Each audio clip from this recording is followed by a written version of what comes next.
கிறிஸ்துவுக்குள் மிகவும் பிரியமானவர்களே, தேவனுடைய பிரசன்னத்திலிருந்து உங்களை அன்போடு கூட நானும் பாஸ்டர் ஷீலா அவர்களும் பாஸ்டர் கிறிஸ்டி அவர்களும் அருமையான எங்களுடைய பிள்ளைகள் அலன் பிரைட் பிராங்க்லின் உங்களை அன்போடு கூட சிங்கப்பூர் ஏலிம் எழுப்புதல் ஊழியங்கள் சார்பிலே வாழ்த்தி வரவேற்கிறோம். தொடர்ந்து சிலுவை தியானத்தை குறித்து உங்களோடு பகிர்ந்து கொண்டு வருகிறேன்.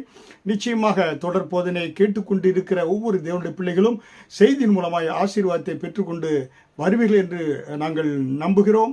முழு செய்தியும் யூடியூப்லே ஏலிம் ரிவைவல் அந்த சேனலை நீங்கள் சப்ஸ்கிரைப் பண்ணி நீங்கள் கேளுங்கள், மற்றவர்களுக்கு இதை பகிர்ந்து கொள்ளுங்கள். ஹல்லேலூயா.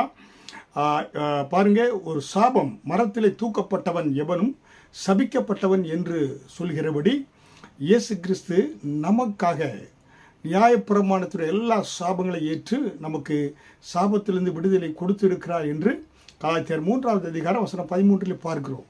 அதனாலே இயேசு இந்த நியாயப்பிரமாணத்தின் மூலமாக அந்த எல்லா சாபங்களையும் ஒருவன் இயேசுவை ஏற்றுக்கொள்கின்ற பொழுது இந்த சாபத்திலிருந்து விடுதலையாக்கப்பட்டு இருக்கிறான். ஹல்லேலூயா. அதனால்தான் நியாயப்பிரமாணத்தின் சாபங்கள் என்ன, தேவனிடத்திலிருந்து வரக்கூடிய சாபத்தை பார்த்தோம். நியாயப்பிரமாணத்தை மீறுவதனால வரக்கூடிய சாபங்கள் என்பதை குறித்து பார்த்து, இன்றைக்கு மனிதனிடத்திலிருந்து வரக்கூடிய சாபம் என்பதை குறித்து உங்களுக்கு சொல்கிறேன். இயேசு கிறிஸ்துவுக்குள்ளாக ஒருத்தன் வருகின்ற பொழுது, ரட்சிக்கப்படுகின்ற பொழுது இந்த சாபங்கள் அவனை தாக்குவது கிடையாது. புரியுங்களா? அதனால்தான் அந்த சாபம், மனிதனிடத்தில் என்ன சாபம் வருகிறது என்பதை இன்றைக்கு உங்களோடு கூட பகிர்ந்து கொள்ள இருக்கிறேன்.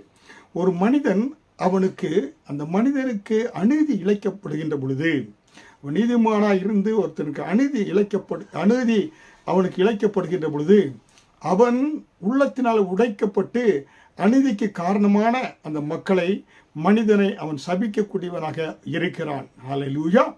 எடுத்துக்காட்டுக்கு சொல்லலாம், ஒரு கணவன் துன்மார்க்கமாய் ஜீவிக்கிறான் என்றால், குடும்பத்தை கவனிக்காமல், மனைவியை கவனிக்காமல், பல பெண்களோடு கூட அவன் தொடர்பு வைத்து, அவனுடைய வாழ்க்கை பார்த்தீங்கன்னாக்க சாத்தானுக்கு பிரியமான ஒரு வாழ்க்கையாக இருக்கின்ற பொழுது, கண்ணீரோடு அந்த குடும்பம் செல்கின்ற பொழுது, குடும்பத்துக்கு மனைவிக்கு துரோகம் செய்கின்ற பொழுது, அந்த மனைவியானவள் அந்த சாபத்தை விடுகின்ற பொழுது அந்த சாபம் அவனை தாக்கக்கூடியதாக இருக்கிறது.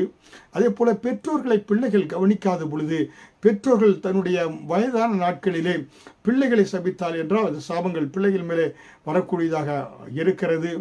அதே போல நம்ம பார்க்கிறோம், ஒரு அதிகாரி ஒரு தன்னிடத்தில் வேலை பார்க்கக்கூடியவனை பழி வாங்கி டிஸ்மிஸ் இல்லை வேலை இழக்க செய்கிறான் என்றால் அவன் வேதனைப்பட்டு சபிக்கின்ற பொழுது அந்த சாபங்கள் வருகிறது. இல்லை போலீஸ் அதிகாரிகள் அக்கிரமமாக நியாயாதிபதிகளை தண்டித்தார்கள் என்றால் அதனுடைய சாபங்கள் அவர்களுக்கு வரக்கூடியதாக இருக்கிறது. புரியுங்களா? அதே போல அதாவது தொழில் செய்யக்கூடியவர்கள் அதை ஏமாற்றி அநேகரை அவங்க இது படுத்திட்டாங்கனாக்கா அந்த சாபங்களும், அந்த ஏமாற்றப்பட்ட மக்களுக்கு மேலே மூலமாக அந்த ஏமாற்றத்தை கொடுத்த அந்த தொழில் வியாபாரிகள் மேலே அந்த சாபங்கள் வரக்கூடியதாக இருக்கிறது. ஹல்லேலூயா. வேதத்தில் பார்க்கிறோம், நோவா பார்க்க தன்னுடைய மகனை காமை சபித்தார். தன்னுடைய மகனாகிய சேம் காப் யாபேத், அதில் காமை நோவா சபித்தார் என்று பார்க்கிறோம். காரணம், தன்னுடைய நிர்வாணத்தை அவன் மற்றவர்களிடத்திலே அவன் பரப்பினான். ஆனால் மற்றவர்களோ